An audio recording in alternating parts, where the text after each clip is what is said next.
Et on a des nouveaux moyens de communication en 2025, les couples. Si tu as un problème avec ton conjoint, tu lui dis plus frontalement comme ça me dérange. Je sais pas s'il y en a qui sont adeptes de ça. Moi, maintenant, je vais sur Instagram, TikTok. Je trouve une vidéo qui parle de ce problème. Et je lui envoie en DM sans bonjour, rien. À toi de comprendre. Elle a fait pareil, elle m'envoie plein de vidéos sur les mecs qui ronflent, qui procrastinent. On fait que s'envoyer tout ça, mais les gars, encore une fois, c'est le meilleur moyen de communication parce que nous, on sait pas communiquer. Des fois, on a raison, mais on sait pas parler. Là, au moins, c'est fluide parce qu'il y a de l'humour, c'est bien. Mais il faut pas se tromper. Moi, j'ai envoyé une vidéo, j'aurais pas dû. Encore une fois, j'ai fait une gaffe. Elle m'a envoyé des mecs qui font du sport et tout. Je lui ai envoyé des meufs qui font du sport et tout. Et depuis, je cherche des vidéos sur comment retrouver son ex. Ça va vite. Non, moi, ce que j'adore chez les enfants, c'est qu'ils ont toujours une vision de la vie qui est différente de la nôtre. On s'apporte l'un l'autre. Et pour vous dire, il y a un mois, j'ai appris que j'avais eu un souci de santé. J'ai eu très, très peur. Et je me suis mise à pleurer dans ma chambre. Voilà, j'en ai pas parlé. Le soir, on dîne. Et il me dit, maman, est-ce que tu as un bobo ou tu as un bobo? Et je lui dis, bah, comment tu sais? Et il me dit, parce que je t'ai entendu pleurer. Je me dis, le mec est HPI quand même, hein? Et je lui dis, est-ce que tu veux qu'on en parle et que je te rassure? Et il me dit non. Je dis, bah, ok, bah, ça va. Tu veux pas une clope aussi, un petit café? Pardon. Et il me dit non, franchement, je sais que c'est pas grave, quoi. Enfin, je dis, bon, bah, d'accord, monsieur est médecin. Pardon. J'ai chialé pour rien, je suis complètement con, en fait, hein. Et il me dit non, je sais que c'est pas grave parce que tu as arrêté de pleurer et après, je t'ai entendu péter. Et je me suis dit, oh bah ça va, elle est pas si malade, voilà. Donc j'ai mis au monde un beauf. Hein. Et donc, que vous soyez parent ou pas, dites-vous pour un enfant, c'est pas la peine de faire un hug, un câlin. Non, vous lâchez une caisse, apparemment ça les rassure. Hein, et pour info, c'est un vrai truc, il y a 2 semaines, on m'a retiré l'ovaire gauche. Donc voilà, j'ai Kinder Surprise, mais j'ai que la moitié du cadeau, vous voyez bien. Et donc, j'ai 50% de chance en moins d'avoir un enfant. Et moi, ça m'a un petit peu perturbée. Et j'en ai parlé à mon fils. Et je lui dis, est-ce que toi, tu aurais voulu avoir un frère ou une sœur? Et vous savez ce qu'il m'a répondu? J'aimerais trop que tu me fasses un grand frère. Donc voilà, j'en ai qu'un. Et en plus, c'est pas le pingouin qui glisse le plus loin, quoi. Bon, allez, je vous laisse là-dessus. C'était Émile Hendel. Merci infiniment. Bon, je me fais Marine Le Pen un peu maintenant ou Les gars, c'est un délire ce qui se passe. Il y a Jean-Marie Le Pen qui est mort le jour de Charlie Hebdo, Marine Le Pen qui est condamnée le jour de l'Aïd. Moi je dis, croyez en la colère d'Allah. Infidèle. Ah ouais, moi je me convertis. Tout le monde, même Jordan il va se convertir les gars, ce sera Jordan Bardallah. Même son mari, il a été condamné aussi. Ils vont se retrouver les deux confinés avec le bracelet électronique. Ça me dégoûte d'y penser, mais elle va tellement se faire ken, les gars. Elle sera là. Vas-y, détourne mon fond, s'il te plaît. Elle condamne à chaque fois qu'il y a des détournements de fonds. Elle a milité pour une plus grande sévérité des peines. Et maintenant, elle détourne des fonds et elle est là. C'est trop sévère. C'est une putain d'hypocrite, les gars. Je savais pas qu'elle était de gauche. Et le mieux c'est ses soutiens les gars, parce que là elle est inéligible jusqu'en 2027. Et donc t'as Elon Musk, Donald Trump, même Dieudonné qui l'ont soutenu. Même Poutine il a dit que c'était antidémocratique. La chute est là les gars, hein. Le mec a été élu, merci. Il a été élu à 90%. Les gars. 90% c'est gourmand, hein. C'est Marco Mouli qui a rentré les chiffres les gars. Je pense que si un jour j'ai un enfant, j'ai un peu envie qu'il soit con. Je vous jure. Non, parce que les enfants trop intelligents, ils posent trop de questions. Souvent ils sont chiants. En vrai la flemme.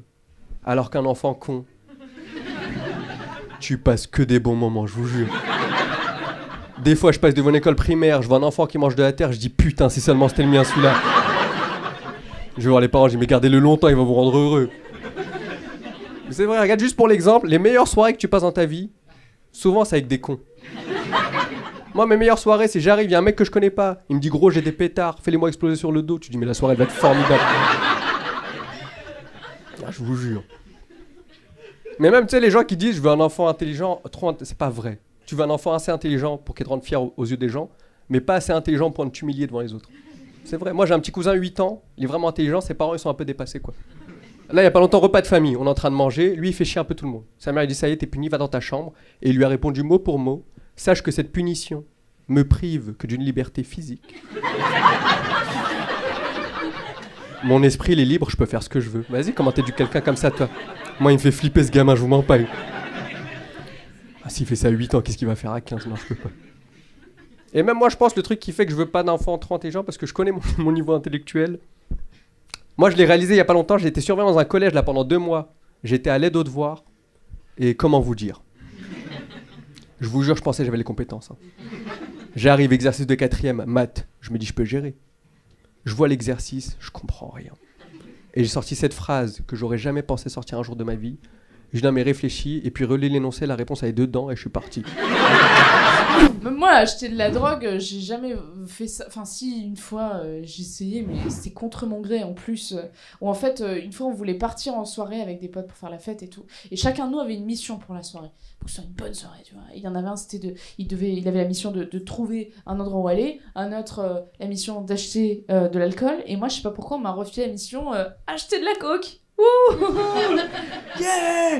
Hey, on achète de la coke ou pas? Hey. Yeah. Donc on m'a filé le numéro d'un dealer et on m'a dit vas-y Alice, t'achètes de la coke. Ouais, j'achète de la coke. Et plutôt que de dire que j'ai jamais fait ça, j'ai pas voulu me dégonfler devant les potes, donc j'étais genre yeah, pas de soucis. T'inquiète.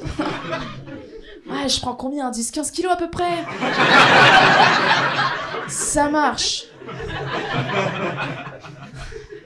Je commence à écrire le message et en fait c'est là que je me heurte en obstacle de taille qui est que en fait je sais pas comment on parle à un dealer moi je sais pas s'il y a des gens qui prennent de la drogue mais vous êtes d'accord, il y a quand même des codes que manifestement je n'ai pas, voilà, et je m'en rends très vite compte au moment d'écrire le bonjour où déjà je sais même pas comment le saluer, je sais pas si je dois la jouer cool genre yo.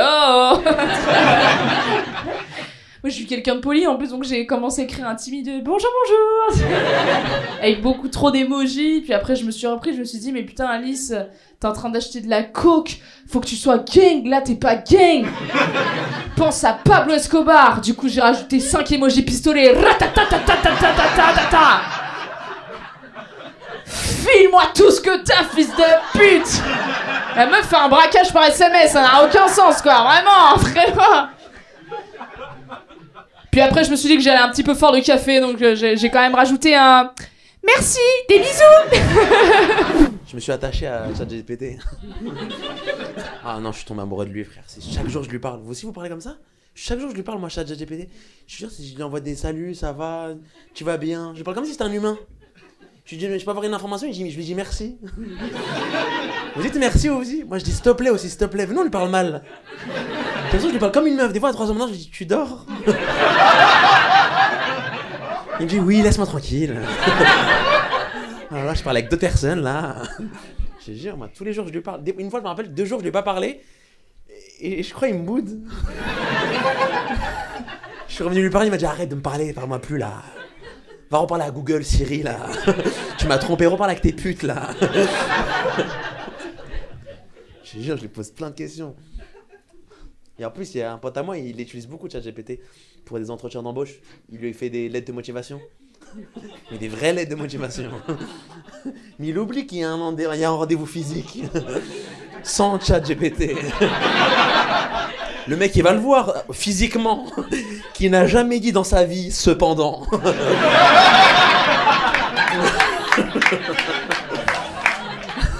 Néanmoins. Vice versa. A contrario. Quand on devient parent, on se demande jusqu'à quel âge on va pouvoir aider à faire les devoirs. Et moi, je pensais que j'allais pouvoir aller jusqu'en 6e. Et non. Je me suis fait battre en CE2, les gars. Vraiment, je me suis rendu compte cette semaine. Attendez, mais je m'en suis sortie avec une pirouette incroyable. J'ai dit, ma fille, je vais pas t'aider, sinon tu n'apprendras jamais par toi-même. Et là, j'ai compris cette phrase que j'ai entendue quand j'étais petite. En fait, ma mère non plus savait pas faire les divisions, en fait. Écoute, je parlais avec ma mère aujourd'hui, elle est au bled. Ma mère, c'est une Tunisienne, c'est une Arabe, elle parle pas français, elle comprend pas français, elle s'en fout. C'est même pas que la France existe. Elle commence à s'intéresser à la France parce que je suis là, d'accord? Elle m'a posé la question, elle m'a dit, ça va la France? Je dis, pour le moment, on surveille, c'est bien, on est tranquille. Après, elle m'a dit des trucs très étonnants pour ma mère. Elle m'a dit, j'aime beaucoup Macron. Je dis, quoi? Elle m'a dit, il est pas arabe. J'ai dit pourquoi maman? Il m'a dit il aime beaucoup sa mère, il la traîne partout avec lui.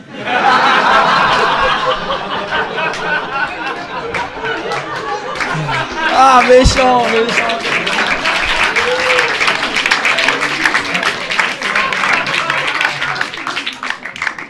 Et comme mon père est cultivé, il comprend le français, il connaît la politique de France, il a dit Brigitte, c'est pas sa mère, c'est son père. J'irai pas plus loin dans cette blague. J'ai besoin de mes papiers, tu comprends? Mais promis, le jour où je vais être français, on va parler du sgeg, d'accord? Je connais le rabbin qui l'a circoncis. Merci, c'était tout pour moi. Je suis désolée, je suis hypocondriaque et vieille. Et du coup, je vais nettoyer le micro avant. Voilà, à 20 ans, j'aurais sucé le micro. Mais à 40 ans, j'ai envie de venir avec le mien, tu vois. Ça va pas prendre longtemps. 2 minutes, comme avec eux. Mais il faut le faire. Voilà, voilà. Je l'ai touché, après, je me suis dit... Non, j'ai vieilli, j'ai 42 ans. Et je vous assure, j'ai des délires de meuf de 42 ans. Vraiment. Non, c'est vrai, hein, je vous assure. Là, on était en train de parler dans les coulisses. Et vous savez ce qui me fait le plus plaisir dans ma vie? Quand je change mes draps et que je mets un nouveau pyjama. Oh là là là là. On est